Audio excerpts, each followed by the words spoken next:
Hello and welcome back to the Kamil Chikte Dota channel. We are back for another tier list video. It's a new season here in Dota 2, but the tier list videos, the content, it stays the same. We're gonna go and dive into ESL KL, which should start in 2 days as of time of this recording, and it's a new season. The patch is still the same, more or less 7.34E, but the teams, the rosters, some of them are a little different. So let's evaluate these new rosters and see who ranks best going into the first major tournament of our new season in Dota 2. So I think it's only right for a C major, KL major in Malaysia to start off with the SEA team. Now before we even get into the list and the teams, I do want to have a bit of a rant here because, you know, it is an SEA major. It's a Kuala Lumpur ESL One. Well, it's not a major, but major tournament rather, that ESL are hosting. But there was only one qualifier spot for C. So that's pretty bleak. There's only one team that made it through. Luckily for, SEA, for the tournament that, G2 and IG partnered up. So we've got IG2 now. And the IG team is mostly Malaysian. You got nothing to say there. JT and Xnova. So we kind of have two C representatives coming in. But yeah, I would like to see ESL have put an extra SEA slot, given that it is an SEA region tournament. So first team we're going to talk about is Blacklist Rivalry. They are the team that made it through in the qualifiers in C. Now SEA, John X Fire actually said this good quote about it, that the region overall I think has gotten, like, the top dog has gotten weaker. That talent stack didn't split up, they stuck together, but Makoto did take a break, and we had Armal replace him in Aurora, who did not qualify. They bombed out. But just want to talk about the qualifier for a moment before we talk to Blacklist, because it was a super competitive qualifier. Aurora looked good, then Aurora got knocked out. Talon got a new roster that a lot of people don't know the players and stuff, but they hitting above their weight and they did good. They did damage in there. Geek Fam, John X Fire did say they threw in the finals, so they didn't make it through, and he thinks they should have, and Blacklist kind of got lucky. Opinions and whatever, but if you look at who's the players on Blacklist Rivalry, it's one team to respect. You got Raven in the past one, classic SEA carry. Abed in the past two. It's his return to C, and I think that's a big one. I think, he was held back in Shopify Rebellion. That's my opinion. I think when he's here, he comes as a star. He's not trying to lower his head and make space for the other cores. He's coming back and he's like, yo, I'm home now and I'm ready to show out. And the biggest acquisition I think that makes this team really good is POS 3 Gabby. Entity, everybody knows who's been watching my content, knows I ragged on them the whole year, but even I'll admit, once Gabby got there, the team looked completely different, and I think he was off the back of his plays and the way he carried the team. I think he was seriously good, and I was really happy with his performances. Then obviously we got POS 4 Tims and POS 5 Carlo and Muchi standing in as coach, at least for ESL One KL. So, performances in the qualifiers was a bit shaky, not perfect Dota, but to be honest, SEA Dota does always look messy. I do think they could have a good run here, but I don't know, there could be an adjustment period. I do think on paper the names on this team is really good, but how it's going to be in action, I'm not completely sure. So with that said, even though it is SEA major, I'm going to put them in C tier because, again, Southeast Asia outside of Thailand has looked disappointing for the past year. I think DPC Season 3 was not kind to them overall in the year. And I would hope that changes. I want to be wrong in this prediction. Blacklist Rivalry, make a run. I'm happy to be wrong. Please, please, please. Yeah. So from there, we can move to another region that's kind of, lackluster, underrepresented, whatever you want to call it. Team Undying were TSM up until a few weeks ago, in the North American org went bye-bye. I'm not complaining about it. I like this logo way better anyways. They made one change. Ari moved out from the POS 4 and Immersion is stepping into the POS 5. Moon Meander is coach now as well, which I don't know if was the case before. He always had involvement in the org, so I don't think that's too big of a difference. Again, I'm from SEA. I don't watch that much NA Dota. NA looked like they had a bit of a resurgence at TI, but at the end of the day, they all fell in the lower bracket. They played against each other. They made each other look better, and they disappointed at the end, as per usual. I don't know if they're C tier team, D tier team. I don't know where these two teams rank completely. Maybe once we get to the better teams, then we can gauge it a bit better. To go to a bit of a better team, not yet. Let's stick with the underrepresented regions, the only one qualifier slot regions, and show what is the stack even called from SCA? Wawitas Sagazes. I'm probably not saying it right. I don't know what it is, but we know the players. Dark Mago, he was from Beast Coast. Panda, he was from EG. These guys been pretty good players in the South American region. Lumiere, the carry player, a lot of these players, they known guys in South America. He was in Alcori. But again, I'm in Southeast Asia. I don't watch that much South American Dota. The qualifiers didn't look that stacked. I think the region is kind of going to a transition period right now where all the big cores from EG and Beast Coast have split up. So those are the two best teams. And now everybody's trying to find their footing. So again, it's a new season. Maybe these guys come out hot from the block, get a couple of upsets, do things. But from what I've seen from South America, the region has looked a bit... It's at a downtime. I feel like both Beast Coast and EG were very underwhelming last year, and it kind of has a knock-on effect on the rest of the scene. Keith Starts in the qualifier also did underperform. They had a decent performance at TI, so they didn't make it. So I don't know. Maybe these guys are D tier. I'm going to put them there. Maybe disrespect South American fans get cross. But again, I'm a fan of SA Dota. I don't mind being wrong. If they do good, I'm going to root for the underdogs at all times. But this is just my opinion for now.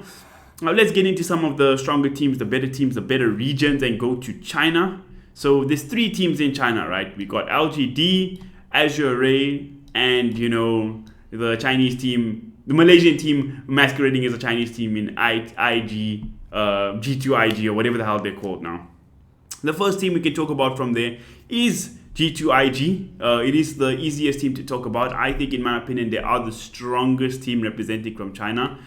Their roster comprised of +1, Monet, +2, nothing to say. So this is why I think the team is good, because right from the get-go, if you just look at the 5 names on the roster, we got Monet in +1, nothing to say in +2, JT in +3, Bobaka in +4, and Xnova in +5. That is, we already kind of know how they're going to play, right? Monet plays these big +1 carry late game heroes. That's what he does, and he does carry games a lot of the time. Nothing to say. He's an absolutely electric mid player. A big part of why LGD got a top 3 finish at TI was off the back of his great plays, and why LGD were good for a lot of the year. I mean, he's just a fucking monster, guys. He's a beast. I don't expect that to change. JT doesn't have to do too much in this team. He's got to be a stable offlaner.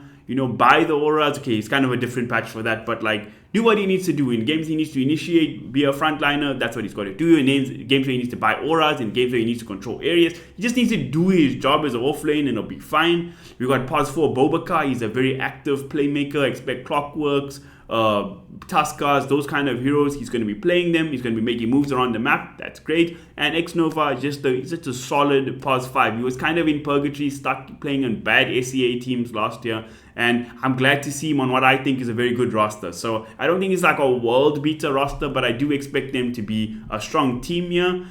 I think A tier might be high, but I'll leave them there for now. I do think they're the best team in China, and I think they should be at the easiest time coming into this tournament, where I think the other teams have a lot of question marks, which we'll get to in a second. They haven't really been tested yet, which should be noted. They've played in the qualifier. No other great teams were there because Azure and LGD were invited.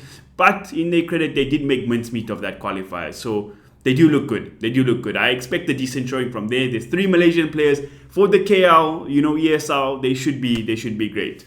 The rest of the Chinese teams we can talk about here. Next one, we can go to Azure. I'm going to put them in B tier before I even talk about the roster. So the roster is, as it stands, Low +1, XM +2, XXS +3, Zhenq +4, and Tianming still in the +5. Lekas, so I don't know what his name really is the coach. I don't know much about him, so I'm not going to comment. But obviously the 3 main guys, the old men, FY, Somnus, and Chalice, all retired after TI. They had their sort of comeback, and now they're done with Dota until, the next time they want to play TI, I guess. I don't think that means this team is bad by any means, because I do think Lo and Tianming were actually pretty damn good players. I think they were shining stars for the team, to be honest. I don't think they were the best players. In my opinion, FY really did still show up still, but again, they were really solid. They were good. XM in the mid lane, filling Somnus' shoes is kind of rough. XM is a player that always had a lot of potential. There's times where he stood in for actually Somnus before in LGD, where he looked really good, and there's also times where he's underwhelmed. I think he hasn't lived up to his potential as of yet, but maybe this could be his opportunity. He's in a good team now. It's a good stack, so he's going to have to prove himself, but that's the thing. He has to prove himself. On pause 3, XXS is playing there. I think he should be fine. I think he's kind of off. He's past his prime, but again, he's a buff lane player from China. He should be fine. I think the big gap filler, the trade I'm most happy with for Azure in this team is they pause 4. The fact that they pick up Jin Q is massive. Great player, one of the leading players in LGD to make it to the finals, to lose against Spirit a couple of years ago, and part of that great LGD team. So great pickup there, regardless. I think he also did take a break, came back in for Extreme, and now he's found himself on a good roster. And I think, again, happy for him, and I think that's a good team. Now, the complicated team to pick and talk about from China is LGD, because on one hand, these guys finished 3rd at TI. They did lose 2 players. So, I mean, that's a big loss. But again, I should put them in A tier, maybe even S tier. That's how well they're represented. But I don't know. Here's the thing, right? Here's the thing. The team now is obviously still Shiro at pause 1. Pause 2, nothing to say, is gone, and they have Emo there. New still there at pause 3. Pause 4, Planet is gone. PYW is there. And of course, pause 5 is still Y, Innocence in that role. And Zhao 8 is still coach. Now, let's start with Zhao 8, the last person. Zhao 8, GOAT coach in Dota, right? He's the Pep Guardiola of Dota. Snake coined that, and I agree with it, because he just makes winning teams. That's what he does. So I'm not going to doubt how good this LGD team will be over time, but I do worry. I think Emo, and even though I'm a big fan, I think he's a downgrade from nothing to say. PYW, again, also a good player, but Planet did look quite good for LGD. Now, the big question is, right, when you see Emo teams, and even though this is LGD, when Emo is in a team, it becomes an Emo team, right? Is which version of Emo are we going to get? Are we going to get the version of Emo who goes 2-0 down in the grand finals, gets one shitty pick off, pauses the game to put a fucking question mark in chat, and then pops off to beat EG and make sure RTZ never wins anything relevant? I mean, are we going to get that Emo? Or are we going to get Emo who's, pulling a Kiyotaka, playing on the wrong side of the map, diving too hard, feeding, losing, costing his team? I don't know. I feel like if this team puts its best foot forward, everybody shows up, they can win this whole event. Straight up, LGD got that potential. But, if guys are out of form, if there's a bit of dyssynergy in the team, I'm going to be worried. I do think they are better than Azure though. But let's see. It's going to be a growth period. I think I could get punished here. I could look like an idiot putting them B tier. But I don't mind. I'm gonna rate China like from the bottom of my opinion, because I'm a China Dota fan. I've always loved China Dota. They're the teams I support every freaking TI. LGD in particular, Azure as well. So I'm not gonna overrate these teams. They gotta show me their powers. But I think LGD, they do have the makings of greatness, but they gotta put it together. Next region we can talk about, again, this is also a region with 1 slot, is Falcons. Now, Team Falcons is a very interesting lineup in my opinion.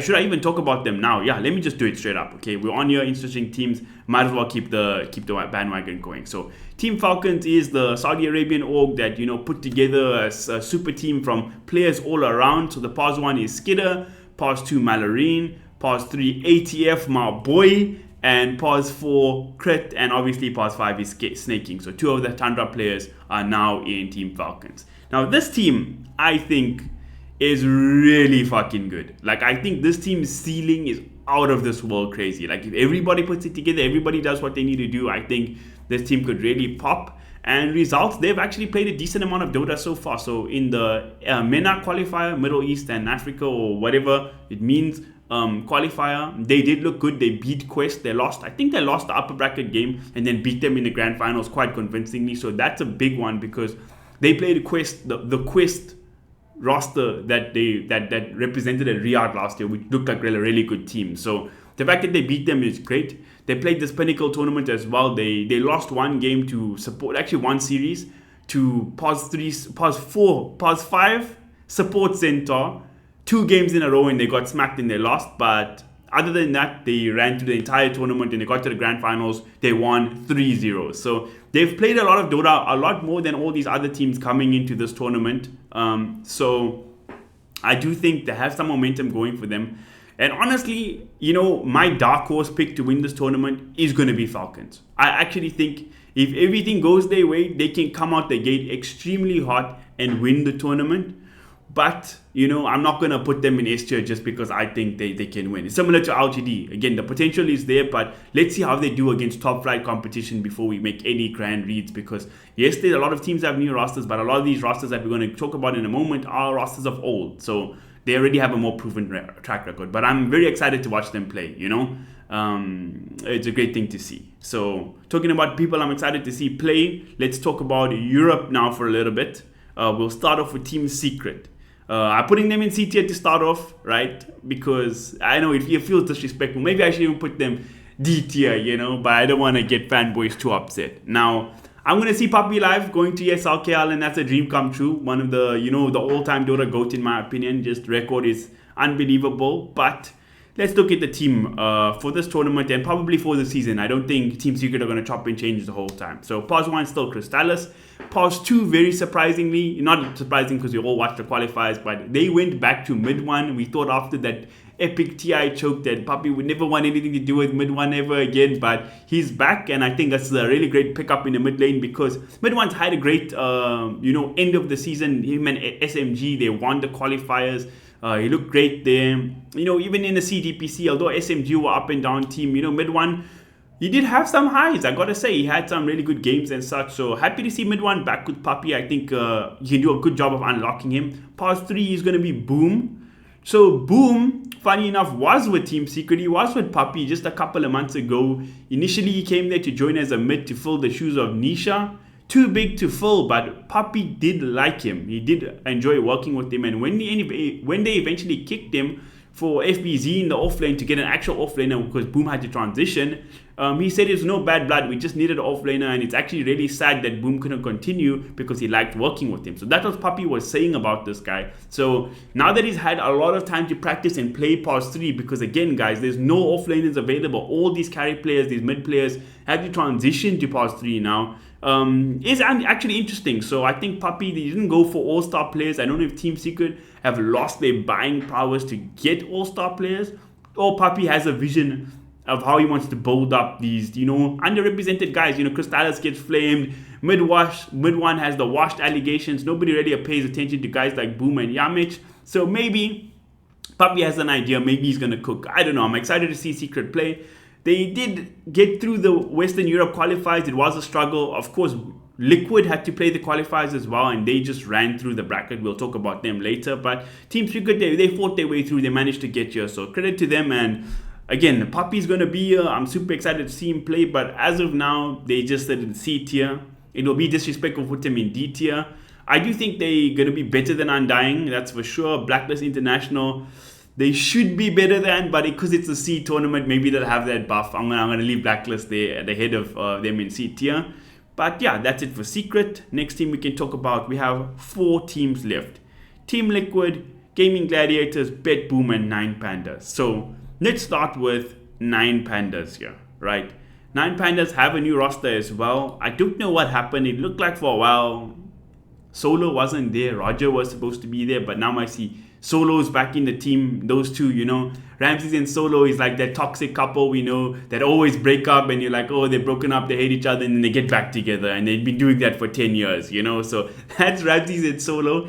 I'm not going to complain. They're my favorite duo in Dota, one of them for sure. I love to see them play. But this roster went to a couple of changes. Most notably, Ramses has gone to pause 3 now. V-Tune has joined for pause 1. Kiyotaka still playing in pause 2.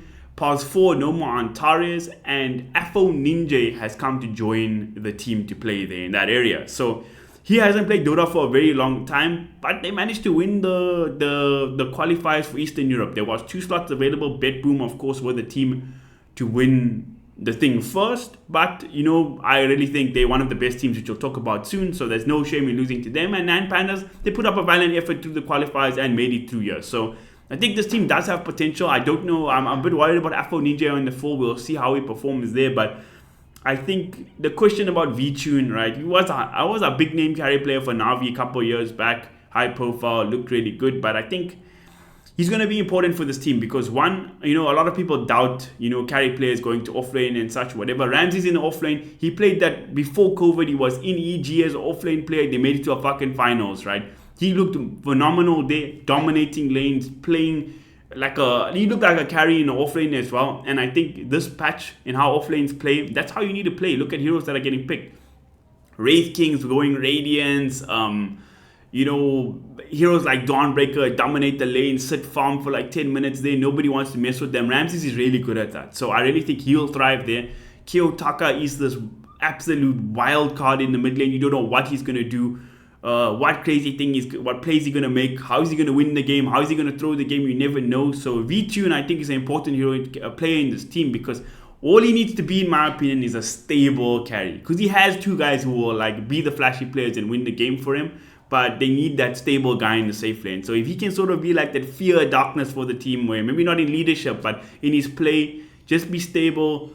Don't make any crazy plays out here. Just do his job, be good in lane, play conservative while the rest of the team goes crazy. I think 9 Pandas can be a good team with this Ramsey in the offlane. I am a believer. So I will have them in the B tier though, because again, it is a lot of changes. I'm not sure how it's going to go. I do have them middle of B tier. LGD I still think is the best team in B tier. They're going to maybe prove me wrong and be a A tier or S tier team. That's what I hope. But right now I'll leave them in B tier as well. And I'm happy to leave them here. Next team we could talk about is Team Liquid. Now, I want to put them in S tier actually if they had the full roster, which they don't, because 33 will never get a visa to Malaysia.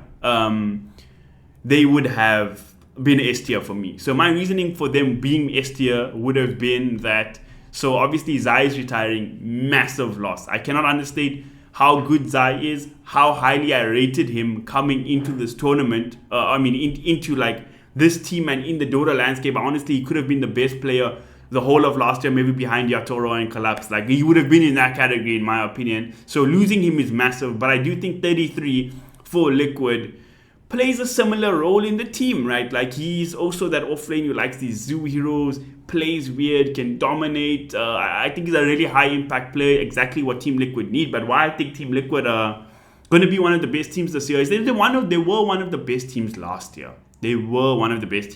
year.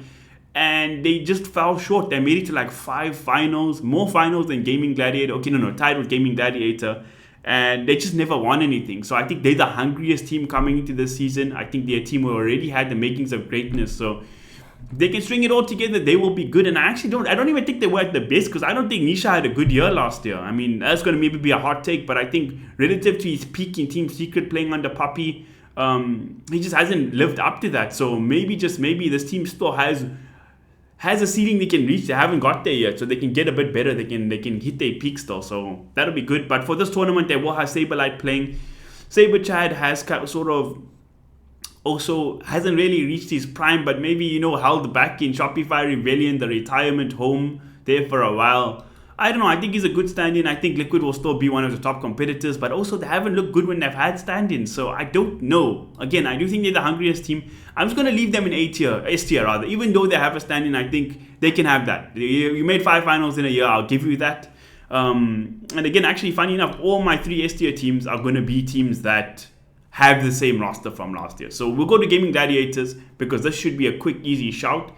Exact same team from last year, 4-time major winners, TI finalists, and I think, obviously Riyadh, I can't remember the result, but I think the biggest thing that they did, yes, they won 4 majors, they were the best team of the year for the majority of the year, and then Team Spirit took over at the end when it mattered most. But why I really rate this team highly is that we're still in the same patch, more or less, 7.34. And the reason I rate them so high and why I think they're the best team here, or at least second best team in the world, is that they were not figured out, right? Team Spirit smashed them in the grand finals. Yes, it was a 3-0 complete domination, but that's just Team Spirit being way better than everybody else. They were just on another plane. But the rest of the teams at TI, I mean, yes, the patch evolved, this Blade Mail, Heart, what. That was broken heroes. But Gaming Gladiators played more or less the same way. They were picking their chains. They were playing this fast Dota. They didn't change their strategy at all. They still got their same identity. The patch is still the same. So I think, they still the team to beat here. Honestly, everybody has something to prove to come beat Gaming Gladiators. They coming in as the champions. and they should be the best team here. But you know, if I'm gonna come with logic here, right? My pick actually, and I didn't even know this before I recorded this video. I think my pick to win the tournament is gonna be BetBoom, because just like Liquid, they ceiling like maybe even higher than Liquid. I really believe, and I've said this many times before. People argue with me, laugh at me, all that shit. I don't care. BetBoom, player for player, is the most skilled roster, right? You have like 4 mid players and a POS 4 player on the team, or 4 core players like POS 1, POS 2, and a POS 4 player who's really mechanically good. Like MMR, probably the highest team in the world, probably factually highest team in the world. Like everything should be there for them to be like a dominant team. They have had good results, but again, also never won tournaments, so they have fallen short quite a bit. But I think this could be the year. Like the fact that they haven't broke up, I think is a great sign. Like they know what they have. They have the makings of magic, and maybe this will be the tournament they can pull through and do it. And the first matchup we'll have at ESL KL, the opening game will be BetBoom versus GG. So that'll be quite interesting. I don't know what you guys think about this tier list. Anything I mentioned that was good, anything that I lacked in my analysis there, feel free to let me know in the comments. But I hope you guys enjoyed this video. Please like the video, help the algorithm, and subscribe to see more stuff. Thank you all for watching, and goodbye. Oh, one last edit at the end here. I see I did not put the S tier teams in order. So in order of best teams at the event, I think it's BetBoom, Gaming Gladiators, then Liquid in S tier, and everything else is correct. So yeah, it's fine. Sorry.